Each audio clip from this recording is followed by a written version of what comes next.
Hi dear student, welcome you all to organic mechanisms again.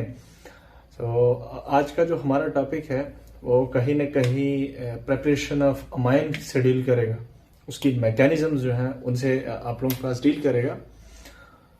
बगैर time waste किए आइए देखते हैं लेक्चर की तरफ. तो देखिए यहाँ पर अमाइंस को हम प्रिपेयर करेंगे यहाँ पर अमोनिया की अल्काइलेशन से.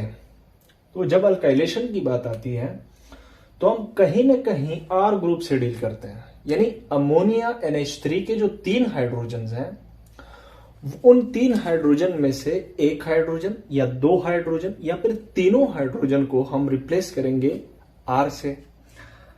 आप लोगों के पास एक थोड़ी सी थ्योरी मैंने लिखी है, when we substitute hydrogen from NH3 with R group is called alkylation of ammonia. तो आप लोगों के पास तो इससे भी जाहिर हो गया कि हम R ग्रुप को सब्स्टिट्यूट, R को अगर हम एक तरह से डिस्कस करना चाहें तो R कोई भी आप लोगों के पास अल्काइल ग्रुप हो सकता है, ये मिथाइल हो सकता है, ये इथाइल हो सकता है, ये प्रोपाइल भी हो सकता है. तो इसका जनरल फॉर्म जो है एक अल्काइल हैलाइड हमें चाहिए होगा और एक हमें अमोनिया 3 मॉलिक्यूल अगर हमने आप लोगों के पास अल्काइल हैलाइड के ले लिए और एक मॉलिक्यूल अमोनिया का ले लिया तो आप लोगों के पास जो है यहाँ पर 3 डिग्री अमाइन जो है वो बनेगा. लेकिन चूंकि मैकेनिज्म जो है वो हम इंशाल्लाह एक डिटेल मैकेनिज्म में आप लोगों को यहाँ पर लिखा हुआ है समझाऊंगा. यहाँ पर मैंने एक मॉलिक्यूल अमोनिया का लिया हुआ है और एक मॉलिक्यूल अल्काइल हैलाइड यानी 1 मोल 1:1 रेशियो मैंने ली हुई है. तो यहाँ पर आप लोगों के पास HX जो है उसका एक प्रोडक्ट है, यानी कोई भी HCl हो सकता है, HBr हो सकता है. यहाँ पर RX जो है वो अल्काइल हैलाइड है, R जो है अल्काइल ग्रुप और X जो है कोई भी हेलोजन हो सकता है. ये हेलोजन आप लोगों के पास ब्रोमीन हो सकता है, ये फ्लोरीन हो सकता है, ये आप लोगों के पास क्लोरीन भी हो सकता है, ये आप लोगों के पास आयोडीन भी हो सकता है, कोई भी हेलोजन हो सकता है. तो आप लोगों ने ऐसा करना है, अमोनिया को ट्रीट करना है अल्काइल हैलाइड से.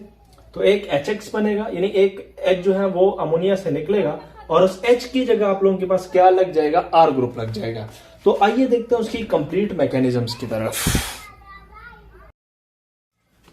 तो स्टूडेंट्स आते हैं मैकेनिज्म की तरफ. देखिए यहां पर इसका जनरल फॉर्म तो हमने लिख लिया. मैकेनिज्म में ये होता है, देखिए यहां पर मैंने मिथाइल हैलाइड लिया हुआ है.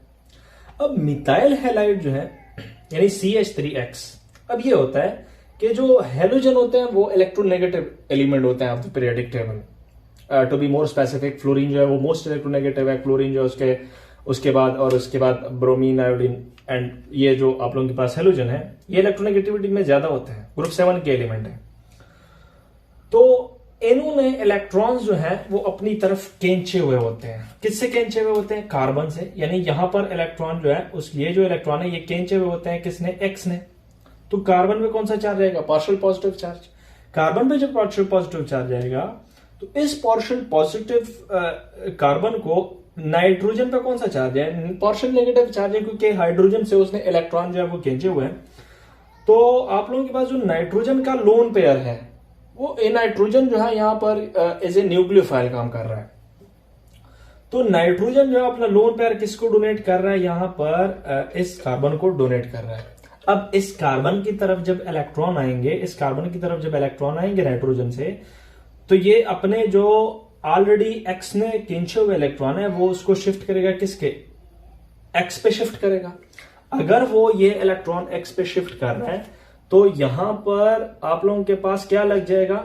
नाइट्रोजन, चूंकि लोन पेयर यहां पर डोनेट कर रहा है तो नाइट्रोजन जो है वो यहां पर लग गया. यानी इस CH3 के साथ क्या लग गया? नाइट्रोजन ने इलेक्ट्रॉन डोनेट कर लिए और X के ऊपर कार्बन इलेक्ट्रॉन जो है वो डोनेट कर लिए. तो X के ऊपर कौन सा चार्ज है? Negative charge. अब होता क्या है, नाइट्रोजन ने तो यहां पर इलेक्ट्रॉन डोनेट कर लिए, तो नाइट्रोजन के ऊपर किस चार्ज ने अपीयर होना है? पॉजिटिव चार्ज ने. अब नाइट्रोजन के ऊपर जब पॉजिटिव चार्ज आएगा तो आप लोगों के पास नाइट्रोजन आप लोगों का 3rd मोस्ट इलेक्ट्रोनेगेटिव है, तो नाइट्रोजन पॉजिटिव चार्ज को बर्दाश्त नहीं कर सकता. वो इस हाइड्रोजन के इलेक्ट्रॉन को क्या करेगा? देखें, इस हाइड्रोजन के इलेक्ट्रॉन को वो अपने ऊपर शिफ्ट करेगा. अगर इस हाइड्रोजन के इलेक्ट्रॉन को वो अपने ऊपर शिफ्ट कर रहा है तो ये हाइड्रोजन जो है वो किस फॉर्म में निकल रहा है? देखें, H+ फॉर्म में निकल रहा है. अगर ये H प्लस फॉर्म है, अब देखिए इस H प्लस को न्यूट्रलाइज करने के लिए X नेगेटिव मौजूद है ना, तो X नेगेटिव आके इस H प्लस के ऊपर अटैक करके क्या बनाएगा, HX बनाएगा, HX बन गया। अब ये दोनों इलेक्ट्रॉन नाइट्रोजन पे शिफ्ट हो गए। अगर दोनों इलेक्ट्रॉन नाइट्रोजन पे शिफ्ट हो गए तो नाइट्रोजन का ये पॉजिटिव चार्ज क्या होगा, न्यूट्रलाइज होगा। तो CH3 यानी CH3 यहां पर हमारा क्या है, R ग्रुप है, यानी CH3 हमारा क्या, कौन सा ग्रुप है, R ग्रुप है। अब CH3 के साथ क्या लग गया, NH3 तो नहीं बचा ना, हाइड्रोजन चला गया तो NH2 बचा। तो आप लोगों के पास कहीं ना कहीं क्या बनता हुआ नजर आ रहा है, क्या बनता हुआ नजर आ रहा है, ये मिथाइल है, तो इसको ऊपर मैं लिख रहा हूं, देखिए ये आप लोगों के पास मिथाइल अमीन जो है वो आप लोगों के पास बनता हुआ कहीं ना कहीं नजर आ रहा है, और वहां पर HX। अब एक का मैकेनिज्म तो हमने समझ लिया, सारों का मैकेनिज्म सेम है, यानी आप 2 डिग्री भी 2 हाइड्रोजन रिप्लेस कर दें तो यहां पर 2 RX आप लोग यूज कर लें।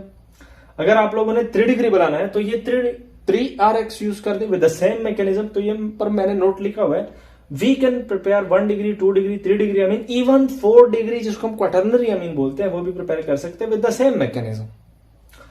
यहां पर अगर अब देखें, अगर यहां से हम दूसरा हाइड्रोजन रिप्लेस करना चाहें तो हम दूसरा RX को यूज करेंगे, R आएगा, जो नाइट्रोजन है वो R को इलेक्ट्रॉन इसी तरह देगा, जिसकी वजह से नाइट्रोजन पे पॉजिटिव चार्ज आएगा, पॉजिटिव चार्ज हाइड्रोजन से इलेक्ट्रॉन लेगा तो एक और HX का मॉलिक्यूल निकलेगा। तो विद द सेम मैकेनिज्म आप लोग 1 डिग्री 2 डिग्री और 3 डिग्री अमीन को प्रिपेयर कर सकते हैं। आई होप आप लोगों को ये लेक्चर समझ आ गया होगा। Thank you for watching.